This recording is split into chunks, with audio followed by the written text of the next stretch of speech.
분들도 여러분들 알고 계실 거예요.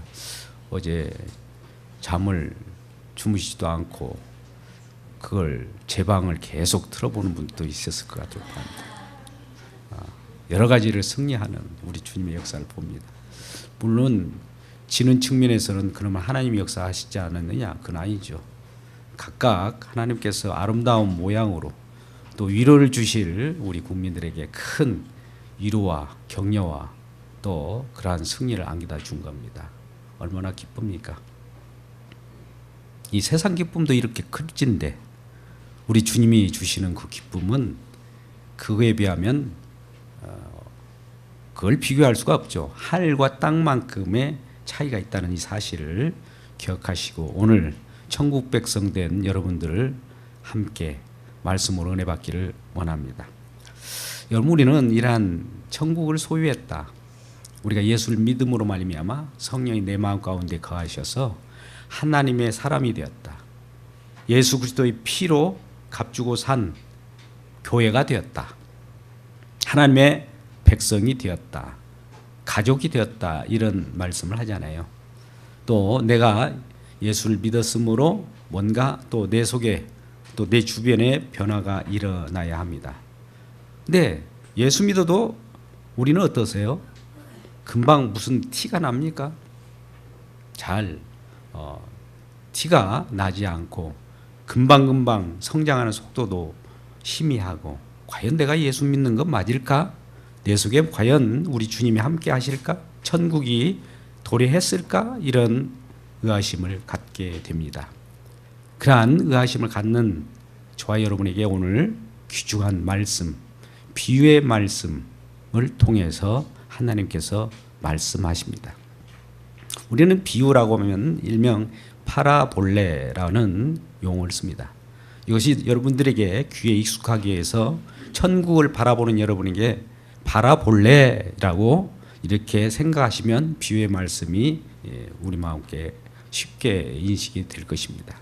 오늘 본문 말씀 보면 31절에 또 비유를 들어 이르시되 천국은 마치 어떤 비유죠. 우리 비유법이라는 걸 아시지 않습니까? 뭔가 은유나 비유 쉽게 알아들 자에게는 쉽게 더 투명하게 확실하게 알게 하고 비유는 또 못 알아듣게 한 자에게는 완전히 감추어진 거예요. 더 쉽게 설명하면 설명할수록 더 어려워지는 것이 비유입니다. 예수님께서는 이러한 천국의 내용을 우리에게 비유로 말씀하신 것은 우리에게 허락되었으나 저에게는 허락되어 있지 않았다라고 하는 그 완전한 구분을 통해서 천국 백성을 구별해내십니다. 그런 이와 같은 하나님 말씀을 듣을 때 우리 모두가 천국 백성으로 구별되시기를 바랍니다. 그래서 마치 사람이 자기 밭에 심은 겨자씨 하나 같으니, 첫 번째는 겨자씨 비유예요. 영자씨 비유가 아니라 겨자씨 비유. 겨자씨 비유가 나오고, 두 번째는 비유로 말씀하실 때 천국 마치 여자가 가루 서말 속에 갖다 넣어 전부 부풀게 한 누룩과 같으니, 누룩 비유가 나옵니다. 겨자씨 비유와 누룩 비유 같은 공통점이 있습니다. 아주 작다는 겁니다. 시작이 미약하다는 거예요. 희미하다는 거예요. 보이지 않는 거예요. 여러분 겨자씨를 보셨나요?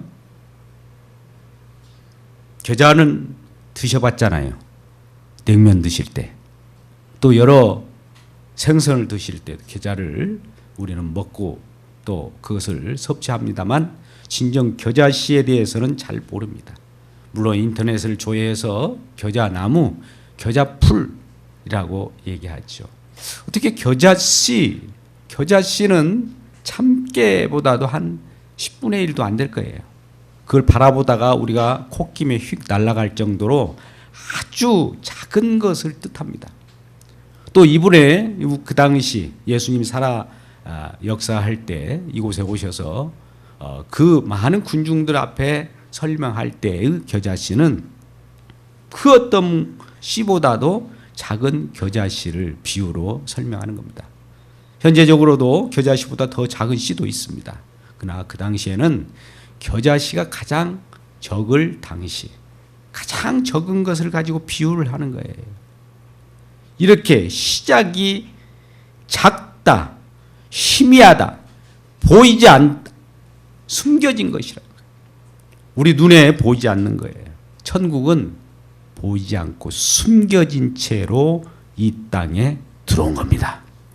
누구라도 알아보고 이거 씨네, 크고 또 광대하고 또 투명하다면 누구나 알아볼 텐데 천국은 마치 겨자씨처럼 그 우리들에게 숨겨져 들어오는데 그 씨 중에서도 그 하나를 심었다고 봅시다.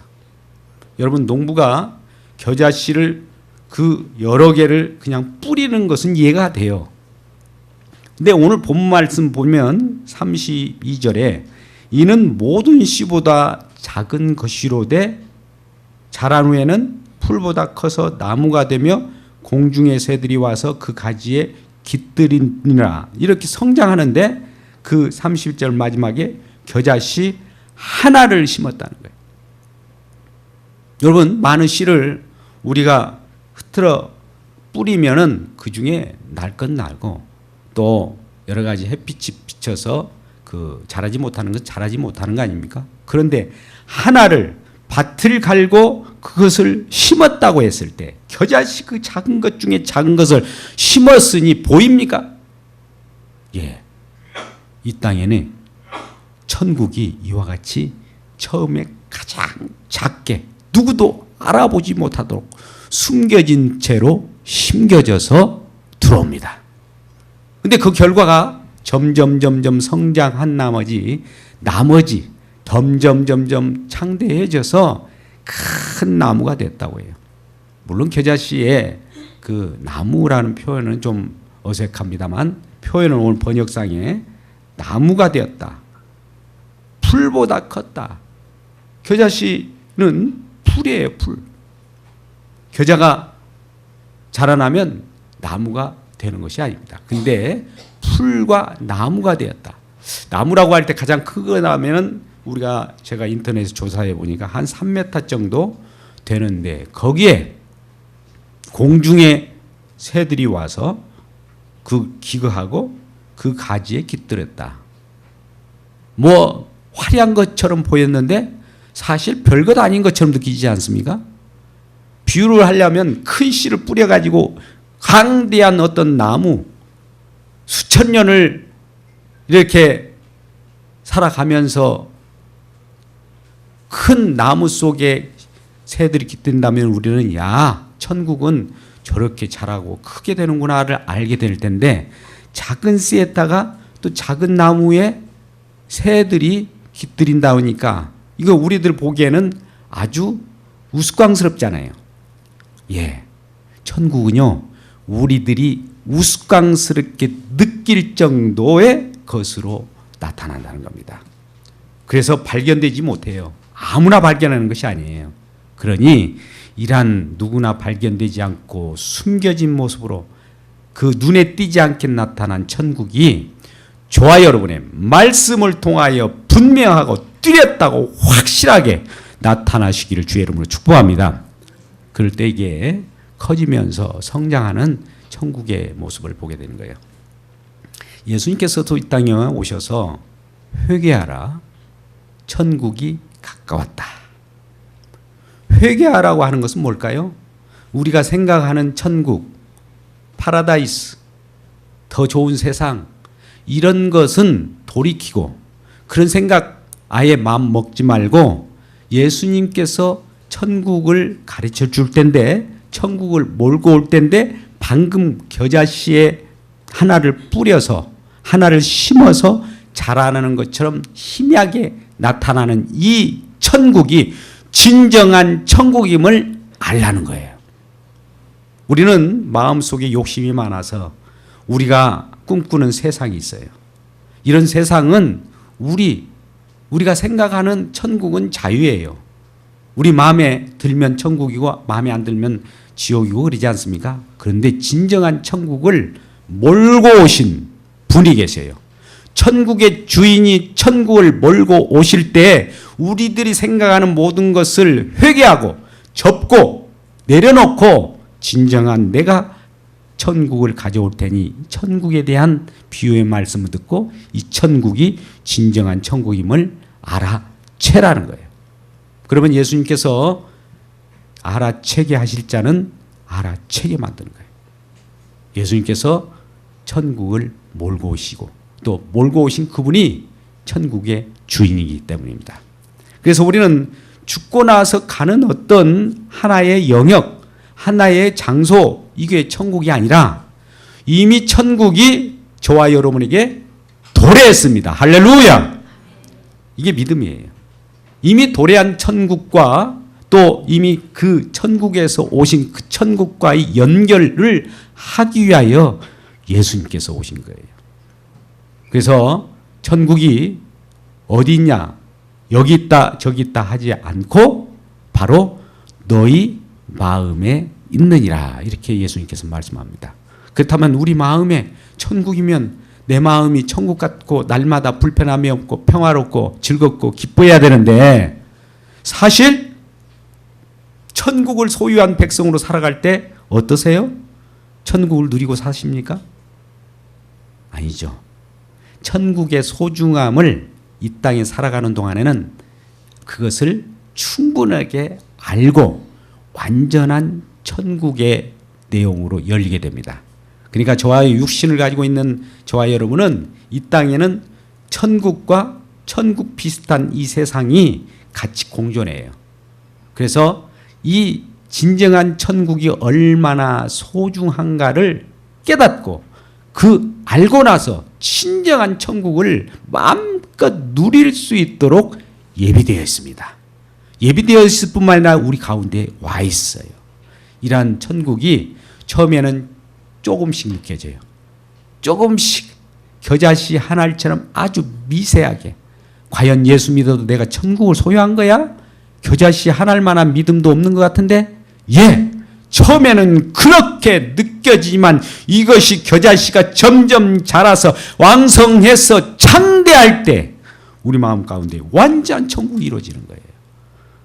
천국은 이렇게 미약한 가운데 많은 사람들이 조롱하고 내가 예수 믿은 것이 그 정도냐라고 조롱할지라도 이미 우리에게 심겨져 버리면 그 게임은 끝나버린 겁니다. 하나님이 겨자씨 하나일 만한 그런 믿음을 우리에게 주었고 또 그런 생명이 주어졌으면 이미 심겨진 그 상태로 끝난 거예요. 완성된 거예요. 단지 그 완성된 모습이 이 세상에 살아갈 때 완성이 어떻게 되어진가를 경험해 보라고 이 땅에 저와 여러분을 존재하게 하신 거예요. 할렐루야. 두 번째는 누룩입니다. 누룩은 특별히 오늘 여자를 동원시킵니다. 33절 또 비유로 말씀하시되 천국 마치 여자가 가루 서말 속에 갖다 넣은 누룩과 같다. 여러분 가루 서말이라는 건 굉장히 큰 한 40리터 정도 되는 거예요. 근데 거기에 누룩을 넣었다는 거예요. 누룩도 작은 거죠. 근데 이 당시에 누룩은 지금이야 이스트 금방 발효가 되고 효소로서 금방 나타나지만 그 당시에 누룩은 재래식 누룩이라 며칠 걸려요. 그럼에도 불구하고 인내심을 가지고 누룩이 그 가루 서말 속에 집어넣어 여자가 집어넣는 그 누룩과 같다. 이 누룩이 점점 발효하고 그 전체를 부풀게 함으로써 가루 서말이 궁극적으로 전부 다 부풀게 된다는 겁니다. 오늘 말씀 33절 하반절을 보십시오. 전부라는 걸 강조해요. 전부 부풀리는 거예요. 하나도 유예 없이. 그런데 이 누룩을 누가 집어넣는가? 누가 집어넣어요? 오늘 말씀 속에는 여자가. 남자도 있는데 왜 여자가 집어넣을까요? 여러분 여자가 뭘까요? 오늘날 물론 알레고리커적 해석일 수도 있으나 오늘 나타내는 여자. 저와 여러분은 신부되는 신랑 되신 예수님을 맞이하는 교회이지 않습니까? 교회는 여성 명사예요. 교회가 하나님께서 위임한 어떤 천국의 복음을 맡겨줘서 담당했는데 이 복음이 처음에는 조금 여자가 교회가 그 복음을 담당해서 조금씩 부풀게 하고 지역을, 개인을, 이 사회를, 이 나라를, 세계를 점점 부풀게 해서 전부 부풀게 한다는 겁니다. 자, 우리는 복음을 받을 때 성령이 임하죠. 성령이 임하면 너희가 권능을 받고 예루살렘과 온 유대와 사마리아와 땅 끝까지 처음 내 있는 이 장소, 우리 주변, 우리 이웃, 그리고 세계 열방에까지 전부 부풀게 한다는 거예요. 이것은 우리의 복음, 교회에 위임된 복음은 미약하게 보여요. 누룩을 가루 서말에 어떻게 이 가루 서말이 다 부풀게 되지? 라고 하면서 집어넣는데 집어넣는 순간 이것도 게임이 끝난 거예요. 하나님은 이 천지 만물 가운데 특별히 선택받은 백성들에게 찾아오셔서 하늘에서 이 땅에 내려와서 천국의 씨앗을 심어놨습니다. 천국 복음이에요. 선택받은 저와 여러분의 천국 복음을 집어넣어서 내 자신도 아직 신앙이 성장이 되지 못하고 미약하고 별 볼 일 없고 어떻게 보면 믿는 사람이나 안 믿는 사람이나 더 비슷하고 때에 따라서는 안 믿는 사람보다 더 못하는 그런 행위를 한다 할지라도 이 속에서 전체를 지금 부풀게 계속 이 하나님 나라는 내 마음 가운데서도 확장되고 있고 내 개인적으로도 확장될 뿐만 아니라 이러한 복음이 이 교회를 통해서 이 지역을 통해서 땅 끝까지 전부 부풀게 하는 놀라운 천국의 역사를 오늘 예수님의 비유를 통해서 그 특성을 말씀하시고 속성을 말씀하고 있는 것입니다. 그래서 은밀하게 내재적으로 아무도 보이지 않는 교회 성장. 우리가 교회가 성장이라고 하면 외적으로 눈에 보이듯이 빌딩을 짓고 많은 사람이 오고 가고 함으로써 성장하는 것이 아니라 아무도 지금 몰라요. 많은 사람이 있어서 그 교회가 성장하는 것이 아니라 진정한 교회는 하나님께서 구원받은 백성들의 모임인데 진정한 예수 그리스도 핏부림으로 말미암아 구원받은 백성들이 있는 그곳이 진정한 교회이고 성장인 겁니다. 이 말씀의 강단에서 그렇기 때문에 진정한 천국 복음이 증거돼야 되고 이러한 복음이 증거되지 않을 때 여러분들은 저에게도 예 그런 복음이 우리에게 들려져야 됩니까? 라고 항변도 해야 합니다. 그런데 이러한 천국은 마치 이와 같이 희미하지만 나중에는 커져가는 그런 것들이 있는데 우리들이 생각하는 천국은 힘의 왕국을 원한다는 거예요.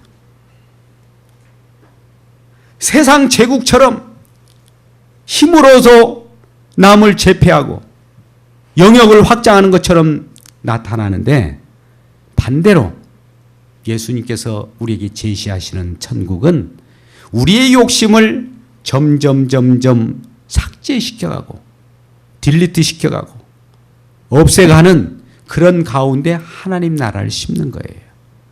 그러니까 사뭇 세상과 다른 거예요. 그래서 우리가 생각하는 그런 천국이 진정한 천국이 아님을 먼저 회개하고 우리 주님께서 오늘 미미하게 또 희미하나 또 별 볼 일 없는 것처럼 조롱당하는 것처럼 보이는 우리의 믿음 세계 속에서 진정한 믿음이 싹트고 있다는 사실을 기억하고 감사하시기를 바랍니다. 이 겨자씨를 하나를 심어서 풀이 되고 나무가 돼서 많은 공중에 나는 새들이 깃들었다고 하잖아요. 이 말씀이 이미 다니엘 4장 10절 이하의 말씀에서 나옵니다. 다니엘이 포로로 끌려갔던 왕국이 바벨론이에요. 그 나라 왕은 느부갓네살 왕입니다. 호가호시하고 권위, 권세를 다 거머쥐었어요. 근데 어느 날 느부갓네살 왕이 꿈을 꿉니다. 꿈인지 환상인지 비몽사몽간에 꿈을 꿔서 이것을 해석할 길이 없어요. 그 꿈의 내용은 이 어떤 나무가 자라서 하늘까지 닿았다는 거예요. 땅의 중앙에 자라는 그 큰 나무가 하늘 닿아서 그 속에는 나무가 열매를 맺고 또 많은 잎사귀들이 물을 잃어 많은 새들과 또 기거하는 모든 생물들이 와서 먹고 마시더라는 거예요. 그러면서 그거로만 끝나는 것이 아니라 또 하나 나왔는데 이러한 나무를 어떤 큰 음성이 들으면서 그 감찰자 되는 자가 말하기를 그 나무를 자르라고 하는 거예요. 자르라! 여기까지 꿈을 꿉니다. 그래서 이 환상, 이 꿈의 내용이 뭘까라고 해서 많은 술사, 점쟁이, 지혜자들 다 모아가지고 이 꿈을 해석하라는 거예요. 누가 꿈을 해석할 수 있습니까? 포로로 잡혀갔던 그 일개 소년이, 그 다니엘이라고 하는 그 청년이 느부갓네살 왕이 나타나서 그 꿈에 대하여 해몽을 해주는 거예요. 그래서 그 광대하고 나무가 크게 하늘이 닿도록 성장하는 것은 바로 바벨론 왕국입니다. 그 나무는 느부갓네살 당신입니다. 그런데 이 왕국이 누군가에 의해서 밑동이가 잘리고 그루터기만 남을 것입니다. 라고 하는 이 해몽을 해줘요. 자, 여러분, 지상의 왕국 중에 지금도 흥왕하고 여러 제국들이, 열강들이 주변에 있지 않습니까? 과거에는 그런 것이 없었을까요? 바벨론 왕국이라고 하면 그때 그 시기에는 세계를 다 거머쥐었던 왕국이에요. 유브라데스 강, 티그리스 강 지역에 바벨론이라고 하는 엄청난 제국이 발흥해서 세계를 점거했던 그 왕국의 그 왕이 누군지 아세요? 느부갓네살이에요.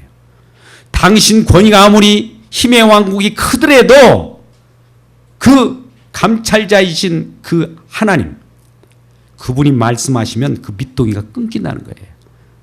우리가 아무리 꿈꾸고 우리 힘의 왕국, 힘의 도성 이런 걸 원하고 우리에게 주어졌다 할지라도 이것이 힘의 왕국이 우리 욕심의 왕국이라면 하나님께서 그 욕심을 잘라버릴 겁니다. 왜요? 우리 욕심 가지고 천국에 들어갈 수 없기 때문에. 욕심 가지고 우리는 하나님의 왕국을 진정한 왕국의 국민으로 살아갈 수 없기 때문에 그걸 꺾어버리고 폐위시키고 진정한 겨자씨 같은 이 씨를 심어서 방금같이 나무가 크게 무성할 때 새들이 깃들고 또 많은 사람들이 그곳에 와서 심어들 수 있는 곳이 바로 영원한 천국임을 비유로서 말씀하는 겁니다. 그러니 진정한 천국은 힘의 왕국이 아니에요. 세상 사람들은 별 볼 일 없어 보이는 아주 미련한 것처럼 보여요. 아주 별 볼 일 없이 보이는 그러한 내용으로 우리에게 다가온다는 겁니다. 어떠세요? 오늘날 세상 사람들은 기독교, 특히 믿음, 예수 얘기하면 별 볼 일 없는 것처럼 느끼지 않습니까? 세상에 할 일도 많고 과학과 물질 문명이 이렇게 발달했는데 우주를 탐사하고 세상을 정복할 수 있는 그러한 힘의 축적으로 인해 가지고 그것을 우리가 확보했을 때가 천국을 누리는 거 아닌가 이런 생각을 해요. 아니라는 거예요. 그런 세계가 아닌 진정한 하나님으로부터 시작한 예수 그리스도로 말미암아 시작된 말씀으로 시작된 그 새로운 새하늘과 새 땅의 천국이 우리에게 맛보기로 이 세상에 살아갈 때 잠시 우리에게 주어지다가 영원하게 열리게 되는 놀라운 은혜가 우리에게 주어질 것입니다. 여러분, 우리는 이러한 예수님의 비유가 어떻게 보면 껄끄러울 수도 있고 어떻게 보면 기쁨으로 받아들일 수 있습니다. 이러한 비유의 말씀을 예수님께서 하시면서 천국을 어떻게 설명할 수가 없는 거예요. 그래서 34절에 예수께서 이 모든 것을 무리에게 비유로 말씀하시고 비유가 아니면 아무것도 말씀하시지 아니하셨으니, 비유가 아니면 아무것도 말씀하시지 않으셨으니 라고 하면은 일상생활 모든 말 비유로만 말씀하셨다는 때가 아니라 천국을 설명할 때는 꼭 비유로 말씀하셔요. 하나님 나라를 어떻게 설명할 인간의 언어로 이렇게 표현하려 하다 보니 우리가 일상 흔히 접할 수 있는 그런 겨자씨, 또 누룩 이런 것을 통해서 간편하게 쉽게 알아들을 수 있도록 이렇게 비유로 표현했다라고 하는 것입니다. 근데 우리는 이러한 나약하고 비유로서 겨자씨, 누룩과 같이 연약한 작은 것이 어떻게 그렇게 크게 될 수 있습니까? 그 작은 누룩이 어떻게 서말까지 다 부풀게 할 수 있습니까? 그건 불가능하지요. 어떻게 그럴 수 있어요? 언제 그런 시대가 옵니까? 라고 애가 탈지라도 꼭 심겨지고 난 뒤에는 걱정할 거 없어요. 여러분, 예수를 영접하고 이미 내 안에 처음 신앙이라고 해서 걱정할 거 없습니다. 이미 들어와 있는 이상 이것은 부풀게 되고요. 이건 성장하게 되고 이건 완성되게 되어버린 겁니다. 아니, 완성되었기 때문에 완성된 것을 보여주는 거예요. 그런데도 불구하고 이러한 예수님의 비유의 말씀을 듣고 또 혹은 예수님을 따라다녔던 제자들, 심지어 세례요한도 예수님 오셔서 이 천국을 몰고 오셨다, 회개하라 하니까 그동안 유대인들은 하나님 나라 메시아 왕국을 원했더라고요. 그 나라가 오면은 진정한 천국이 그들에게도 임할 것으로 봤어요. 구약의 유대인들은 하나님 나라라는 표현을 합니다.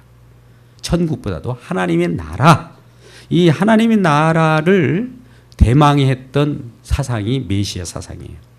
그 메시아가 오면 우리들을 주변의 열강으로부터 압제받은 것부터 해방되어주죠. 이 정치적 해방입니다. 또 먹고 사는 문제 이런 것들 다 해결해 주죠. 이 경제적인 것. 또 여러 기타 여타의 것들을 다 책임질 수 있는 그러한 메시아가 오게 되고 또 그러한 메시아가 올 때 하나님 나라가 우리에게 도래했다라고 생각했던 것입니다. 그런데 그러한 힘 있는 메시아가 와야 되는데 연약하고 아주 보잘것없고 심지어 이분은 머리 둘 곳이 없어. 우리와 또 슬픔과 그 어려움도 같이 감내하고 심지어 로마 힘에 의해서 유대인의 왕에 의해서 십자가에 매달려 죽어버리네요. 아이고, 이러한 하나님이 이러한 메시아가 될 수 있을까? 저게 무슨 천국의 메시아야? 라고 조롱하는 그 희미한 가운데 그걸 진정한 메시아, 천국의 시작이라고 하는 것을 아는 사람은 알아보더라 이 말이에요. 근데 우리는 그래서 세례 요한이 그 예수님에게 제자를 보내가지고 세례 요한의 제자들이 그 예수님에게 가서 물어봅니다. 당신이 진정한 메시아입니까? 아니, 또 다른 메시아를 기다려야 됩니까? 이렇게 물어볼 때 우리 속에 하나님 나라가 임하였다라고 말씀하는 거예요. 그러니 우리가 생각하듯이 눈에 확실하게 또 분명하게 이렇게 강구하는 천국은 가짜 하나님의 왕국일 가능성이 많고요. 우리의 속에 임하여서 속에 누룩처럼 겨자씨처럼 신기기만 하고 있는 것이 아니라 이것이 지금도 점점 자라가고 있다는 이 사실 때문에 이 천국은 저와 여러분의 것입니다. 또 천국의 주인이 저와 여러분을 이미 십자가 안으로 끌어와서 십자가 나무라고 하는 겨자씨가 자라서 십자가 나무가 되듯이 누리기 부풀어서 십자가처럼 큰 어떤 능력을 발휘할 수 있도록 우리에게 숨겨져 있지만 이 십자가가 우리를 살리는 것이요, 그 십자가 나무에 달려 돌아가신 예수님이 천국을 만들고 있다는 이 사실을 바라보는 자마다 하나님을 알아보고 예수 그리스도를 알아보고 천국을 알아보는 자라 이 말입니다. 그래서 이러한 예수님께서 이 땅에 친히 심겨진 한 알의 밀알처럼 겨자씨처럼 죽어서 그가 30배, 60배, 100배, 만배, 1000배로 많은 생명을 이루어내는 하나님의 백성을 만들고 있다는 사실이에요. 그곳이 바로 십자가라고 하는 그곳입니다. 그래서 고린도전서 1장 18절 말씀, 십자가의 도가 멸망하는 자들에게는 미련하게 보여요. 아이고 별 볼일 보여요. 우스꽝스럽게 보여요. 아무 가치 없어 보여요. 작게 보여요. 그러나 구원받은 저와 여러분에게는 하나님의 능력이요 하나님의 지혜니라 이렇게 말씀합니다. 여러분, 십자가가 별 볼 일 없어 보입니까? 십자가가 이 바쁜 세상에 내게 가치가 없어 보입니까? 그렇게 십자가로 숨겨져 들어온 천국이 지금도 이 세상 전반에 걸쳐서 팽창되어 가고 내 마음 가운데 점점 부풀어 올라간다는 이 사실을 아십니까? 이러한 사실을 알게 된다면 여러분들은 앞으로도 하나님의 왕국에 승승장구할 뿐만 아니라 주님의 백성으로서 영원토록 기쁨을 가지고 살아가는 천국을 이루는 자들이 될 줄로 믿습니다. 이러한 모두가 되기를 주님의 이름으로 축복합니다.